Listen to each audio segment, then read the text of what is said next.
All right, thank you guys so much. We're continuing another Kill Rationalism video. Now today we will be discussing free will versus determinism, and I will be trying to deconstruct the idea, the rationalist conception, that we do not have free will, and we are only determined by atoms in the void or whatever it is. I think it's a bit silly. I think the reason why the rationalists believe that is because they've made the same mistake that rationalists always make. They take the whole of something and they sector it off apart from it and transpose the whole onto the part, which is to say they sector it apart from the whole and treat the part as the whole. It's real easy to think that we're determined and we have no free will if you sector off only that which is quantifiably measurable and consciously known, and only that which can be divided statically and spatially. So matters of space and matters of the quantifiably measurable. If you're only working with that, I agree with you. We don't have free will. Unfortunately, that's just a part of it. So we're going to be getting into it. Now today, this is going to be an interesting video because, of course, I'm pulling a lot from Gebser. Now, Gebser, so far in my book, even the 100 or so pages beyond where I'm at in my series, he hasn't really talked about free will yet or determinism. I'm not sure he ever will. So this is kind of my own thing here. So instead of Gebser, we're going to be pulling from a little different book today, and that is one of my absolute favorite books of all time, The Story of Philosophy by Will Durant. Will Durant is an intellectual hero of mine. My beautiful girlfriend for Christmas last year, or my birthday, she actually got me The Story of Civilization, which is a massive 10, 11 part history series about civilization. Because I would rant and rave about The Story of Philosophy by Will Durant, which is the book that I just showed. Please go read that. If you're into philosophy, if you're just getting into it, you must read that book. I would not be. There is a Justin before I read that book and a Justin after I read that book. You must read The Story of Philosophy. It is a brilliant, brilliant, brilliant book. Miss Will Durant very much. He's a great guy. So without further ado, let's get right into it. So again, I'm not technologically advanced enough to play the video and then pause and give commentary. I'm kind of a moron. I don't know if you guys have noticed that. So we're not going to be doing that. I wrote down some of his claims and we'll just respond to them one by one. So what is determinism? This idea that the belief that all of human actions are determined by a preceding cause, and the preceding cause ultimately is going to be either instinct or some sort of molecule, some force released from the atom bomb, or the Big Bang, excuse me, not the atom bomb. So when the Big Bang started and it got everything going, the ultimate root cause of everything can go back to that. So free will is the ability, so determined means that when I pick up this mouse pad here, I didn't do so out of my own free will. There are instincts that created my desires, which I cannot control, and those desires caused me permanently, like in the sense that there was no way of doing otherwise, to pick this up. So when I pick this up, I'm not doing it because Justin, I have free will, I want to pick this up. I'm doing it because my neurons fired off and they determined me to do that. Okay. So free will, according to Alex, is the ability to have acted differently. So if we were to wind back the clock, could you have acted differently? If we were to take me picking this up and rewind, is it possible that I could have picked up this piece of paper or my water bottle? Is that possible? Of course, the determinists would say no. They would say you were determined to pick this up. You can talk all you want about wanting to pick up this and wanting to pick up this and how you want that. Doesn't matter. Even your wants for something else is determined by a preceding cause or force that determines that want. So we're going to talk about one of the first points Alex makes is he talks about Sam Harris, who talk about a rationalist if I've ever met one. He talks about this idea of total free will. Total free will. So according to the rationalist Sam Harris, we would have to have complete control over literally everything in order to have free will, including all blades of grass and small bugs, people, our mood, and other environmental factors. So according to Sam Harris, and I can't remember if Alex approved of this idea, of this conception of total free will. I can't remember. I think he does, but I don't think he pulls upon it. He leans upon it to make his argument. I can't remember, but so what's happened here? According to Sam Harris, in order for me to have free will, I must have supernatural powers to control literally, and you guys know I don't use that word lightly, literally every aspect of the world. So the weather, every molecule, every cell, I would have to bring that under my control to have total free will. I wrote down a word to describe this in my little notes here that I'm not going to repeat because my mom watches these sometimes and I don't want to offend her. Just say it starts with an R. This is ridiculous, and it's not ridiculous, the word I used. What is happening here? Classic rationalist nonsense. Instead of creating a definition or a valuation or a threshold for free will that is applicable to human beings on Earth, we're going with the rationalist way in Sam Harris, and we're saying, no, no, no, no, that's ridiculous. You actually want to create a philosophy that you could use as a human being on Earth? What are you, stupid? We're rationalists. We create philosophies that are so detached from the external world out here and who we are that we don't do any of that. We don't create philosophies for human beings on Earth. We create philosophies for these formless, essenceless things just floating about like a droplet of milk in a glass of water. It just kind of hangs there. And just like, oh, that exists technically. So that's what we have here with total free will, rather than any sort of reasonable, practical. Hey, I'm not saying we can't be theoretical, but we should probably tether ourselves to reality. No, no, no, we can't have that. We have to detach ourselves so much to the point where now we're creating philosophies essentially for Superman. And because human beings cannot attain this philosophy for Superman, therefore we don't have free will. It is ridiculous. This is a purely abstract, divorced from reality conception of free will. I reject it. I reject the premise. I reject it on its premise. It is absurd. Ridiculous. So Alex, okay, so I did right. So Alex says this is neither true nor possible. Yeah, no shit. You're creating a philosophy for Superman or a vampire, and you're saying, well, humans don't fit that, so I guess we don't have free will. No, that's ridiculous. So now we're just going to go with one of the basic points that he makes: chocolate or vanilla. We'll talk about ice cream. What would make you choose chocolate over vanilla? There's only one possible answer. You want it more than vanilla.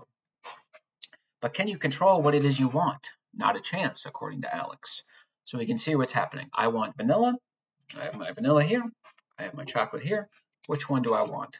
Well, I want chocolate because, simply put, I want it more than vanilla. Now, why? Because it tastes better, or because I'm in the mood for it, or whatever. The point is, you did not create or construct your wants. You simply codified your wants and you said, yes, this is what I want. How do I know it's what I want? Because I can feel it. And then on top of that, you springboarded off that to choose chocolate. Very basic. You don't want to punch your mother in the face, Alex says, which most likely is probably true. And then he asks, can you choose to want to do it? So I don't want to punch my mother in the face. Can I possibly choose to want to punch my mother in the face? Not choosing to do it. So I don't want to punch my mother in the face, but I'm going to do it anyways because a guy has a gun in my head. We can say that, right? But not that. Can you choose to want to do it? Not choose to do it, but choose to want to do it. Can you create or modify the origin of your desires or wants? No.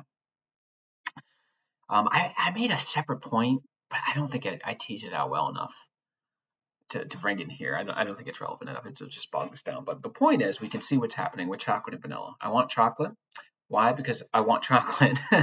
Because there is some sort of instinct that created a desire or want in me, and now I'm springboarding off the recognition of that desire to externalize that desire. That's to say, instincts made me want chocolate, and now that I want chocolate, I'm going to choose the chocolate. And I have been determined to choose chocolate because that's how it works. There is a very swift and clean through line here. We have instincts to desires to actions. Okay, it's very simple. 1, 2, 3. Notice the spatiality here. We'll be getting there. So essentially, Alex's argument comes down to, because you cannot determine the origin of your desires, you cannot control your desires. Therefore, you have no free will. So if you can't really control the origin of your wants, you can pay lip service to the idea, well, I want this and I want that, and I chose that I want that, and I chose that I want this. No, really, the wants came first, and then your rationalizations after it is exactly that, a rationalization. So Alex seems to be saying, because we cannot control the origin of our wants, and our wants sort of determine our actions, we have no free will. Hopefully I did a good enough job explaining that. Again, I have a link in the description for this video. Please go watch.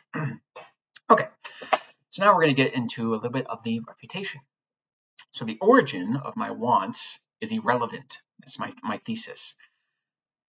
The origin of my wants or desires is irrelevant because once they come into the sphere or zone of consciousness or conscious awareness, we invoke the metaphysical faculties of memory and the ability to imagine fictions that free us from our determinist trap. So Alex's mistake in thinking, as all rationalists make, is that he's thinking only spatially. He's not thinking of terms of energy or quantifiably immeasurable intensities.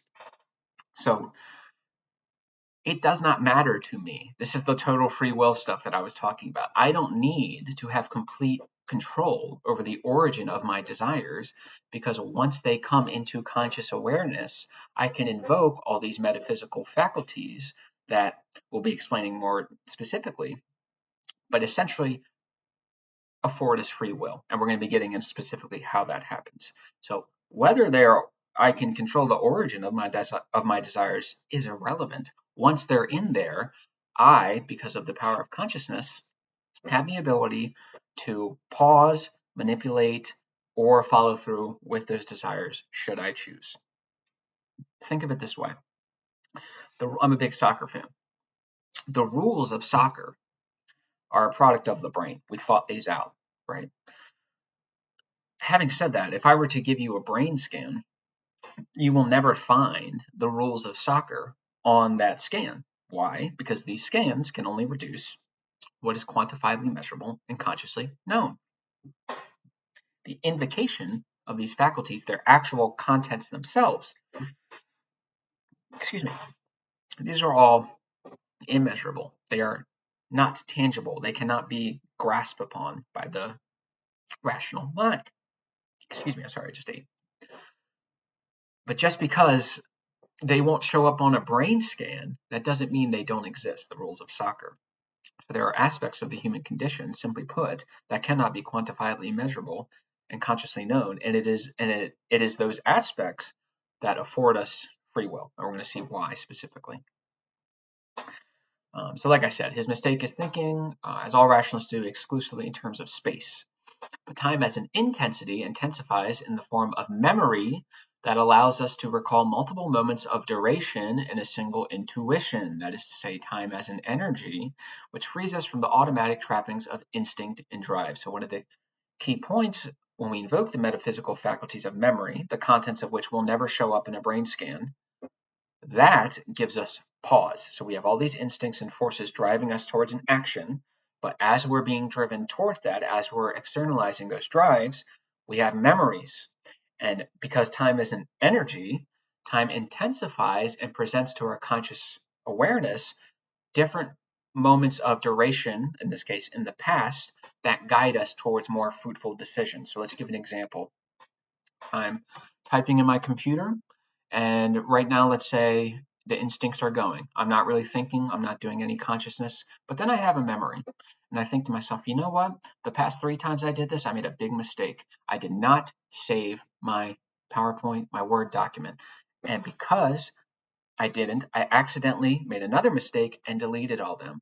That was a problem. It created pain, it created suffering, it wasted a lot of time, all this stuff. So now that I'm typing, then I should think, oh, shoot. Notice what's happening. In the state of recollecting in memory, there's a pause here. There's a pause. Typing. Oh, shoot. Should I?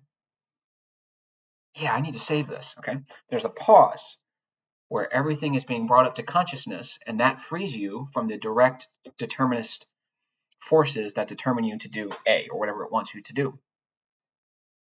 So as these moments come about and as these moments endure, it frees us from swimming within the stream of instincts, being forced to do what the instincts tell you to carry out.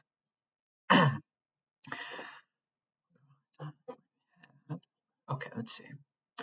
So we have the invocation of the metaphysical faculty of memory, which gives us a pause, which doesn't, I just explained that.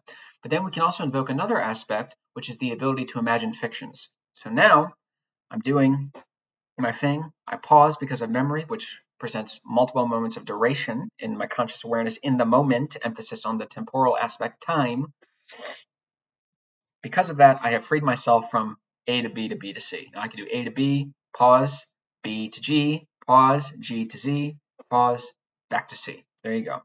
Combine this with the ability to imagine fictions and imagine things that, simply put, are not restricted by the limitations of the external world.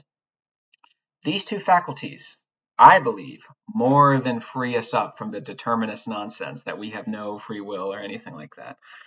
I think if you release yourself from the instincts and drives of determinism, and then on top of that, you can create something truly wholly new because the fictions up here are not bound or tethered to the limiting principles of external reality. I think this more than frees human beings for free will. And now we are going to get into Will Durant. Now, of course, in this little edition here, we're on page 587. My goodness. And we are discussing, so with this, it's about all the great philosophers, not all of them, but a lot of them. So we got Aristotle, James, Nietzsche, Russell, Bergson, Spencer, all this guy. So on page 587, we're talking about Bergson. We will start. Let me see. Okay. We naturally incline to materialism, Bergson argues, because we tend to think in terms of space. When I read this, by the way, last night I was preparing for this video. It was like quite the moment. I realized, like, because I thought, man, I think Will Durant's a bit of a rationalist, but then I realized reading this section, no, Will Durant's on his way to integral consciousness. Trust me, he's there. I was very happy to know that. Because we tend to think in terms of space. We are geometricians all. Okay. But time is as fundamental as space. And it is time, no doubt, that holds the essence of life and perhaps of all reality. What we have to understand is that time is an accumulation, a growth, a duration. Now, of course, us Gebsarians know that time is really an energy, and duration is simply one of its ways of manifesting. Nonetheless, very important, time as duration, that's one of the ways it manifests, and that's going to be very relevant here. Okay. Quote, duration is the continuous progress of the past which gnaws into the future and which swells as it advances.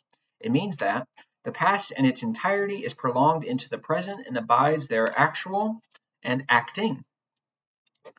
Duration means that the past endures, that nothing of it is quite lost. Doubtless we think with only a small part of our past, but it is with our entire past that we desire, will, and act. Sounds pretty integral to me, doesn't it? It sounds like we're integrating the past. Yeah, it sounds. All right. And since time is an accumulation, the future can never be the same as the past, for a new accumulation arises at every step. Each moment is not only something new, but something unforeseeable. Change is far more radical than we suppose. So time is duration, right? If time endures in this sort of chronological, absolute, linear 1, 2, 3, 4, there's an accumulation of events. So let's take, it's 2:52 as we're recording this today. I took my daughter to a doctor's appointment today. Simply put, I have accumulated events over the course of today that make me so I'm not the same person I was yesterday. Why? Because yesterday I had not yet accumulated the events of today, because duration had not, the future had not become acute, right? So even just take something very basic, like no man steps in the same river twice. What does that mean? For he is not the same man and not the same. For he is not the same man, it is not the same river, excuse me. When you step over the river once, you are a new person. You're not this static, still person. So if it's 2 o'clock and I step over the river, and now it's 2:01, and I step back over the river again, well, guess what? I've just accumulated the experience of stepping over that river. So at 2 o'clock beforehand, I was a person who didn't have the experience of stepping over the river. At 201, I have the experience of stepping over the river. Now, not everything else has really changed that much. Your life is still the same, even if only you have attained the knowledge that there is an existence past the river, and you can step over it, and you're not going to turn into quicksand. You're not going to blow up. You're not going to reach the end of the world, even if it's just something very basic as I stepped over the river and I survived. You did not have that knowledge before you stepped over the river. So there you go. One of the things that the rationalists like to do, they like to pretend everything is still and everything is just this still, static, spatialized phenomenon. It is not. But that's one of the key points, not the key point. And that geometrical predictability of all things, which is the goal of a mechanist science, is only an intellectualist delusion. So rationalist owned and dominated. Let's read again. And the geometrical predictability of all things, which is the goal of a mechanist science, is only an intellectualist delusion. So all for you rationalists who think you can perfectly and scientifically predict the future, you are delusional. At least for a conscious being, to exist is to change is to mature is to go on creating oneself endlessly. This is integral consciousness. This is present moment as a perpetual dynamic flux. You are not this static, still thing that the rationalists try to treat you as. You are not. You are constantly in flux, constantly in dynamic movement. No man is the same. No man steps in the same river twice. Why? Because you are accumulating these new experiences. And because you've accumulated these new experiences, you have knowledge over these experiences. Because you have knowledge over these experiences, you are simply not the same person that you were before you had that knowledge. In ourselves, memory is the vehicle of duration, the handmaiden of time. And through it, so much of our past is actively retained that rich alternatives present themselves for every situation. As life grows richer in its scope, its heritage, and its memories, the field of choice widens, and at last the variety of possible responses generates consciousness, which is the rehearsal of response. So as I'm accumulating more and more events, let's go back to my typing example. Well, the more and more events that I accumulate in relation to this, that is to say, the more and more documents that I delete or save, now my options, my alternatives for what I want to do when time intensifies in memory and it injects all those moments of duration into your consciousness. Now what do I do? Instead of just doing one thing, well, I've done this 4 or 5, 6 times and I've done different and I've experimented with different options. Now the scope of responses widens. Now the variance of alternatives widens. This is choice, my friend, not this determinist nonsense. Consciousness seems proportionate to the living being's power of choice. It lights up the zone of potentialities that surrounds the act. It fills the interval between what is done and what might be done. Interesting. So the interval between what is done and what might be done. What might be done, that's the instincts trying to determine you to do something. And then you have what is done. And in between here, we have consciousness. Consciousness mediates the desires from the instincts, and it determines, not being determined, but it determines what is done. It is no useless appendage. It is a vivid theater of imagination where alternative responses are pictured and tested before the irrevocable choice. In reality, then, a living being is a center of action.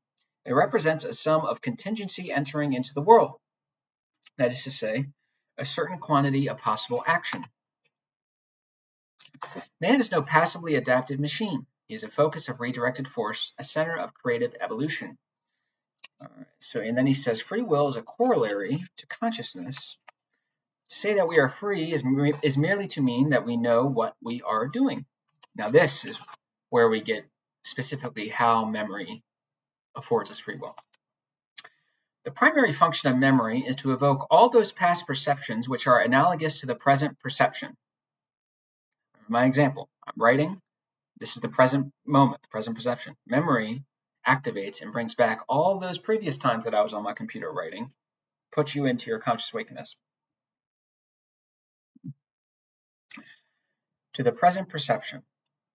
To recall to us what preceded and what followed them, and so to suggest to us that decision which is the most useful. But this is not all. I allowing us to grasp in a single intuition multiple moments of duration, integral understanding of time as an intensity. It frees us from the movement of the flow of things, that is to say, from the rhythm of necessity. I'm going to repeat this for emphasis. This is so good. The primary function of memory is to evoke all those past perceptions which are analogous to the present perception, to recall to us what preceded and what followed them, and so to suggest to us that decision which is the most useful. Writing my thing, I have a memory. Oh, last time this happened, I accidentally deleted all my stuff. That was not good. That wasted 6 hours. What I'm going to do, instead of continuing to type like I was determined to do, consciousness, I'm going to pause and think. I'm going to evoke memory. What happens? But this is not all. By allowing us to grasp in a single intuition multiple moments of duration, it frees us from the movement of the flow of things. That is to say, from the rhythm of necessity. Now, a quick incidental point when he says, by allowing us to grasp in a single intuition multiple moments of duration, you can clearly see this is not conducive to the static, rational, separating, sectoring, dividing. This would be a contradiction, or whatever they would do. But that you can attain multiple moments of duration in a single intuition, that is time as energy, my friend. That is time as intensity. We'll be getting there. The more of these moments memory can the more of these moments memory can contract into one, the firmer is the hold which it gives to us on matter, so that the memory of a living being appears indeed to measure, above all, its powers of action upon things. So beautifully put.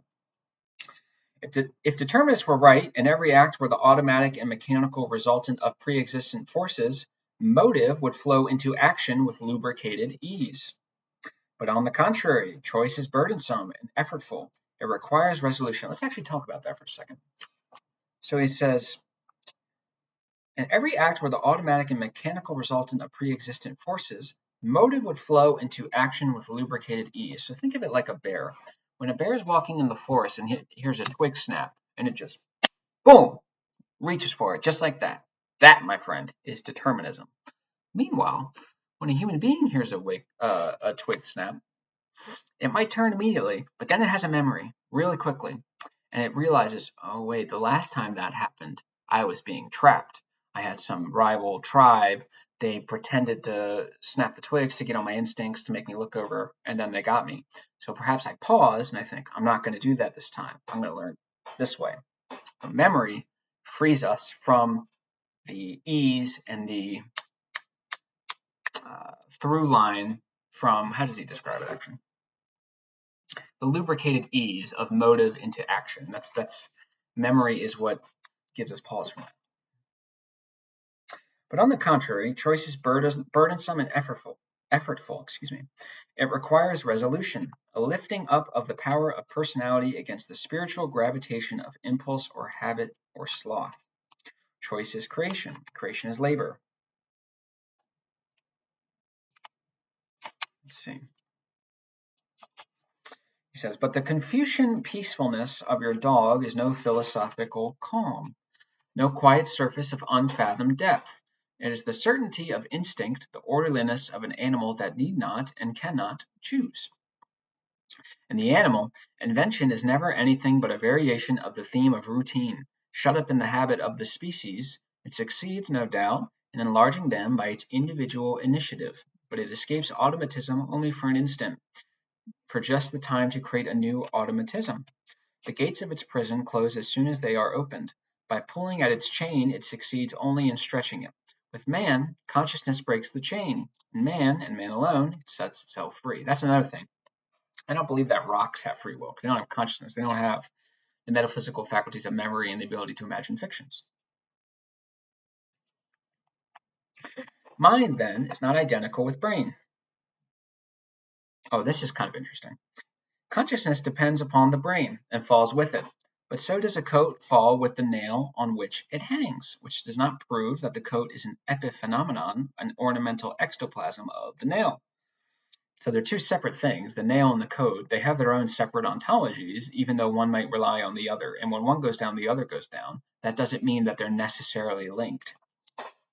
They just become linked when we make them that way. This is a fascinating part. The brain is the system of images and reaction patterns. Consciousness is the recall of images and the choice of reactions. Beautifully put. The direction of the stream is distinct from the riverbed, although it must adopt its winding course. Consciousness is distinct from the organism which it animates, although it must undergo its vicissitudes. No.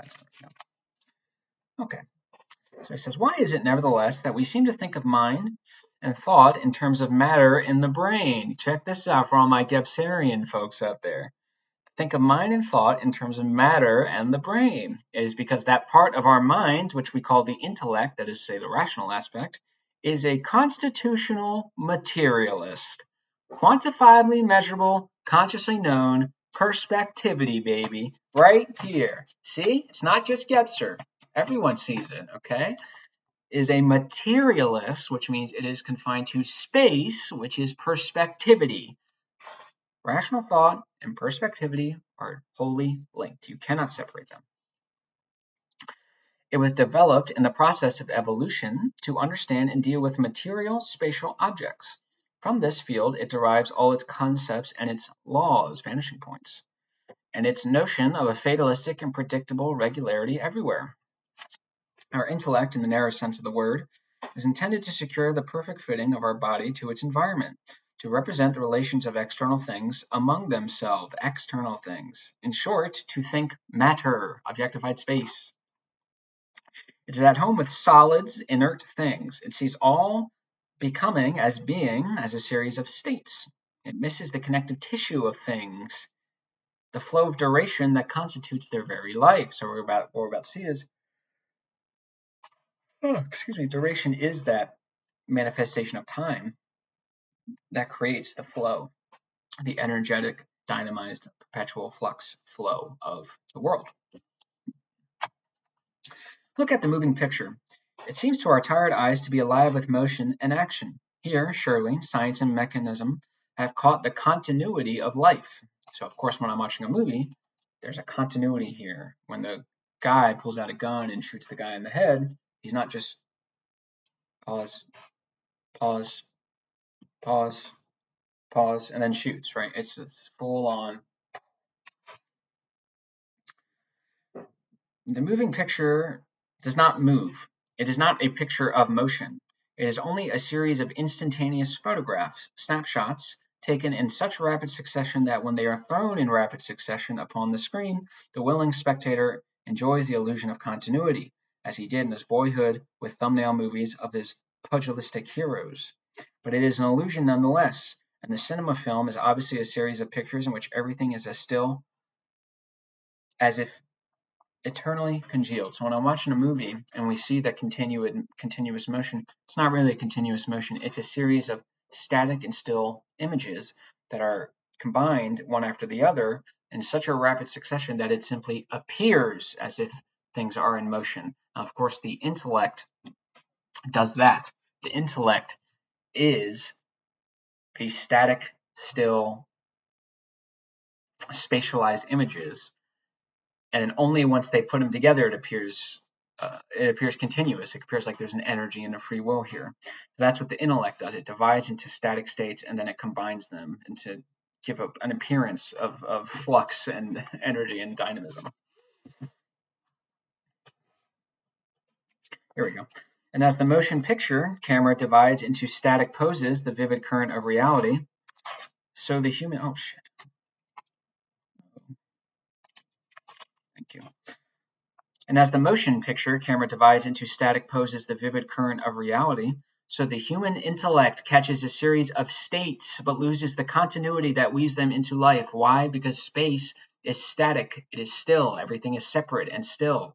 Perspectivity, space. Space doesn't really move. That's time that gets space moving. We haven't done that. We see matter and we miss energy. And of course, time isn't energy.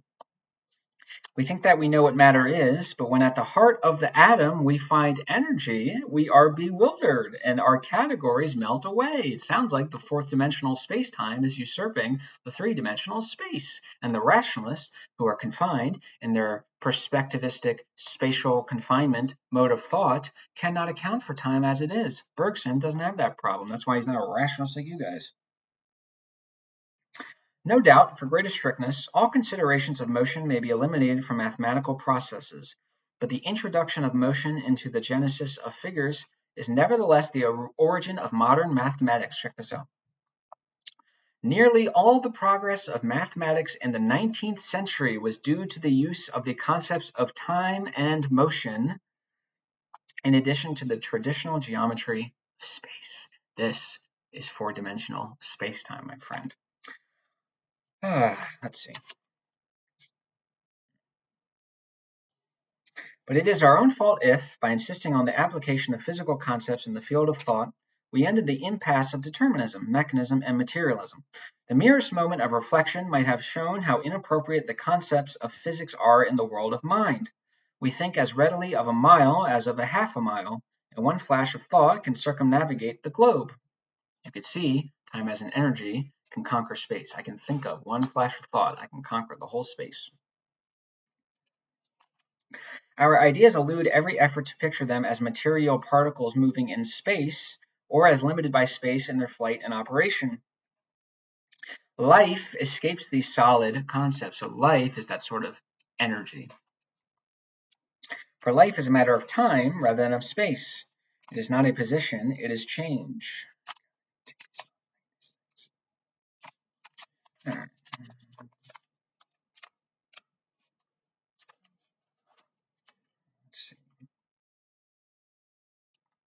It is not position, it is change.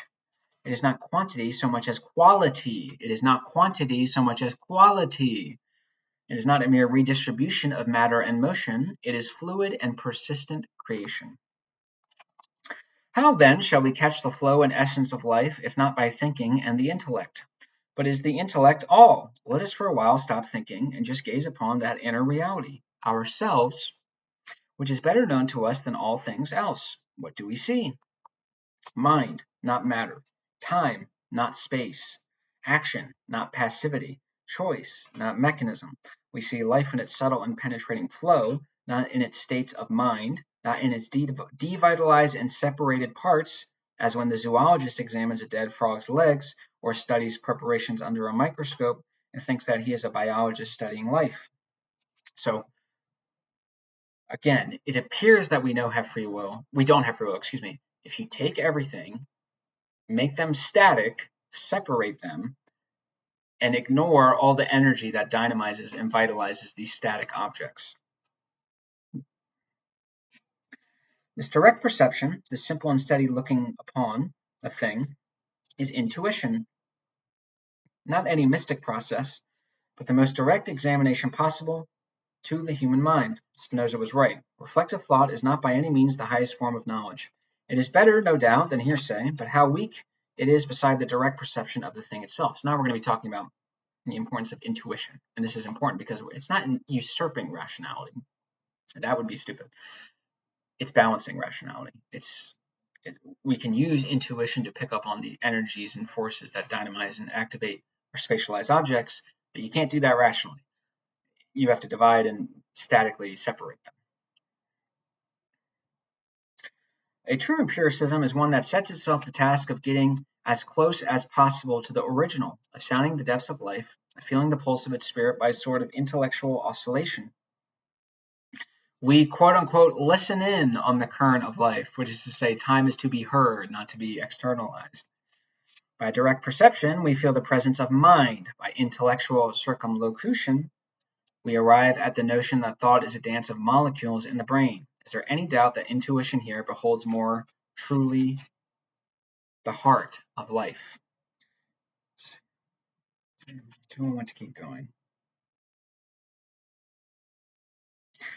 This does not mean that thinking is a disease, as Rousseau held, or that the intellect is a treacherous thing which every decent citizen should forswear. For all you rationalists out there, we are not tossing it out entirely. I'm tired of hearing that ridiculous criticism.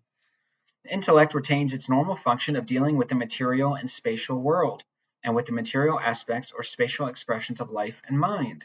Intuition is limited to the direct feeling of life and mind, not in their external embodiments, but in their inner beings. When we're focusing on internal aspects of the world, of the human condition, we have to use intuition. We can't deploy the spatialized rational thought because These are aspatial. These are immeasurable. They just won't work. Intuition is not a bad thing. Intuition is not a terrible thing. So I want to make a point again real quick about the movies. The movies, when I'm watching a movie, like I said, I'm perceiving a continuity, perpetual flux, perpetual dynamism. There's an energy there. And yet it's kind of an illusion, right? How do I want to make this point? How do I want to make this point? The point is that that energy and that continual dynamism, that is intuited, that is understood. It's just understand in addition from spatial considerations with time and duration, which that chronological absolute one after the other allows the static and separated divided objects or movements in the spatial world to retain or attain that continuity. Duration allows that. So time and space allows for the irrational perception of free will.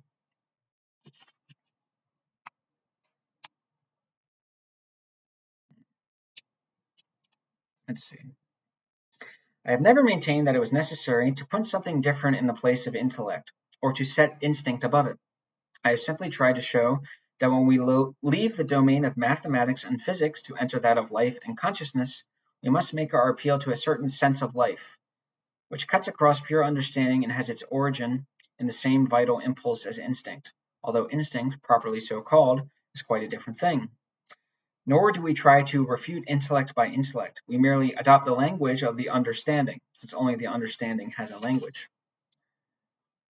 He says, spirit means breath and mind means a measure. This is Gebser, baby. And thinking points to a thing. Wow. So we have mind is measure and thinking is directed. Oh, someone must have read some Gebser. It will be said that we do not transcend our intellect, for it is still with our intellect and through our intellect that we see the other forms of consciousness. Even introspection and intuition are materialist metaphors, and this would be a legitimate objection if there did not remain around our conceptual and logical thought a vague nebulosity made of the very substance out of which has been formed the luminous nucleus that we call the intellect. So that'll be the end of the Durant here. Hopefully you guys got that. The point is, the invocation of memory pauses us from that lubricated ease of desire or instinct to desire to action. Memory presents us multiple moments of duration at time in a moment or series of moments, which allow us a pause, allows us to free ourselves from the restraint of biological determinism. Combine that with the invocation of other metaphysical faculties like the ability to imagine fictions, the contents of memory and the imagined fictions will never show up on a brain scan or chart. This more, in my opinion, more than enough to free you from determinism. Don't ever tell me that we don't have free will and then point to a brain chart. Don't ever do that. You're missing it. You're a rationalist. You're only taking into account what is conducive to spatialized rational systematizing.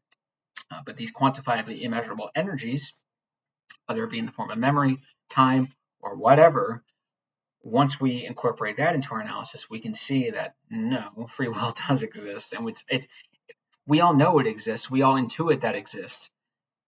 The only reason it appears like it doesn't is because we're stuck on separating and dividing and de-dynamizing all of these things. And then, yeah, if you do that, sure, you don't have free will. But human beings who understand energy and space, we realize, oh no, we have free will. Now, here's the last point. This shouldn't be too long. I'm going to grant, for the sake of argument, that we are determined. I think we should act otherwise. Even if everything is determined and we have no free will, simply put, we should act as if we do. Because if we don't, society will be destroyed. Alex doesn't like to concede this point, and the reason why he doesn't like to concede this point is because he's too lost in his own head. Remember what I said with the rationalist: when you detach yourself, when you impose space between you and the object of reflection, and you detach yourself from that object of reflection so much, the psyche, the thing you were trying to detach yourself from in the first place, worms its way back in. So Alex says, well, I don't think that's true. Theoretically, it's not true in pure theory that if people become determinists, that everything is going to go to shit. Why does Alex think this? Because Alex's psyche is determines that. Alex's psyche says, no, I I'm good with no free will. So everyone else is going to be good with free will. No, he's not pointing you to something actually in the world out there. He's just pointing you to up here. But guess what? We're not all Alex. We're not all Alex O'Connor. We don't all have his psyche. So I don't know what to tell you. We see this all the time when people adopt certain philosophies that leads to really, really either good or bad things. It can be really good. It can also be really bad. And if philosophers deny this, I think you've just undermined your entire study. If you're going to say philosophy has no real impact, okay, then we're just going to stop talking about philosophy because it's a waste of time. But take nihilism, for example. Now let's say we got a nihilistic guy here. I'm going to grant you that he was determined to be nihilistic. I'm going to grant you that. Even as such, when we see people become nihilistic, what happens is they do terrible things. They start shooting up schools. They'll shoot their mother. They'll kill their mother. They'll start doing terrible, terrible things. They'll steal from you. Maybe they'll just do bad things. Or maybe you're in like a radical religious group, like radical Islam, so like really hard, like like kamikaze stuff. Where we're gonna blow people up so we can get all the virgins in heaven and all that stuff. When people adopt certain mindsets, this will affect their actions. And if their actions are so destructive, well, sorry, we're going to change the mindset, my friend.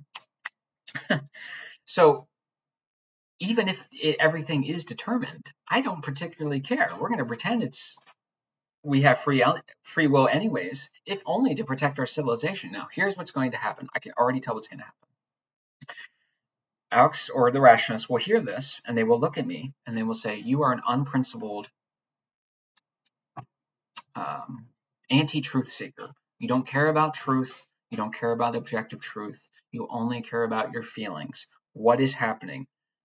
Alex seems to think that which is considered to be true through rational means is exclusively true, and he has become rationalist. So only rationalist truths, that is to say, truths codified by a state purely detached from the external world and purely up here, even though, as I already said, we don't live up here, we live up here and in here. So we have to incorporate this.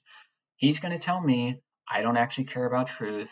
I'm not a justice seeker. I'm not a truth seeker. I'm unprincipled because I don't want to sacrifice the well being of my daughter, mother, and girlfriend and watch them get, let's just call a spade, raped, murdered, decapitated, terrible, terrible things. Because I don't want that to happen, apparently I don't care about truth or anything like that. Because I'm not willing to sacrifice the well-being and safety of my wife, my daughter, and my mother on the altar of pure abstract correctness divorced from the human experience, that makes me unprincipled. That makes me not want to.